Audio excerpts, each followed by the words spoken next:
The intent is to control the narrative without you being aware that the narrative is being controlled. In other words, you're only supposed to see what they want you to see. Get it?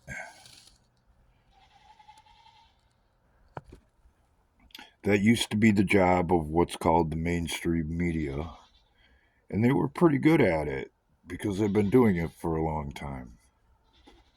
Then the internet came along, and they basically had to start all over again.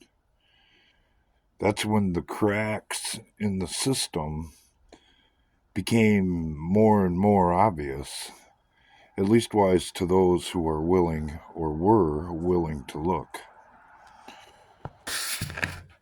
If you're told something will be beneficial to you by a authoritative source, you're less likely to question it. If a celebrity or several celebrities come out saying that you should do this based on their own influence without actually supplying proof or studies, more than likely, the dim-witted will go along with it and adopt it as daily philosophy, whether it's true, accurate, or not. The truth is, and something that should be glaringly obvious to anybody who's got their head screwed on straight, is they think that you're not smart enough or have the ability to think through whatever it is they're pushing, whatever narrative is being provided to you, because you, according to their philosophy or their way of thinking, have the mind of a child. And just like a child, you will believe and follow whatever it is you're told. That's the root cause of why the education system has been eroded into what it is today. They don't want critical thinking people. That's not in their best interest. The problem that platforms like Facebook and YouTube have is,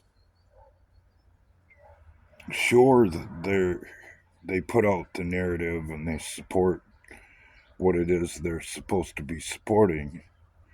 But if they get rid of everyone who sees things differently, in other words, in their terms, conservative voices, there won't be anyone left on the platform. And their reason for existing will no longer exist. You see the conflict here? That's actually the origins of shadow banning and suppressing content and people's voices on various platforms. Because you're not supposed to think things through.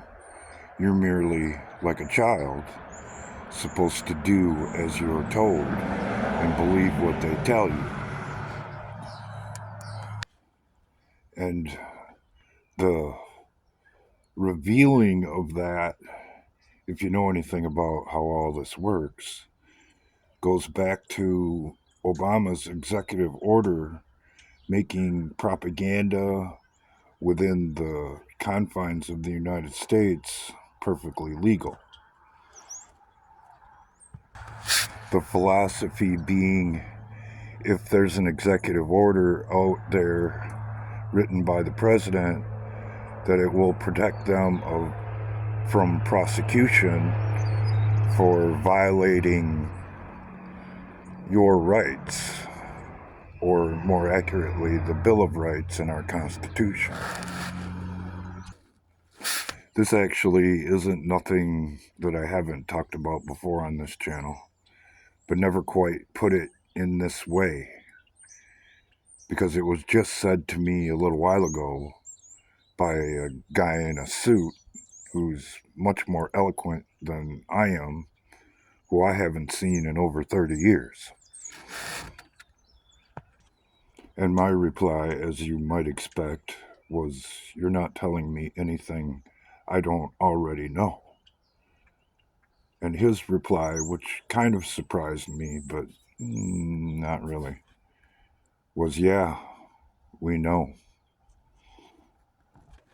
And we wrapped up something like this.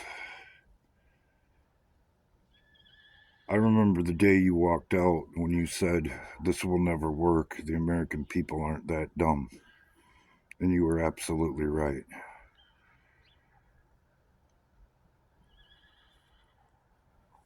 Beyond that, what do you want me to tell you? Besides what I've already said. What wouldn't you do? What wouldn't you say to avoid the penalty for treason? They can't stop. They won't stop. Their crimes are too great. So if you think that it's over, it ain't over. It's hardly even begun.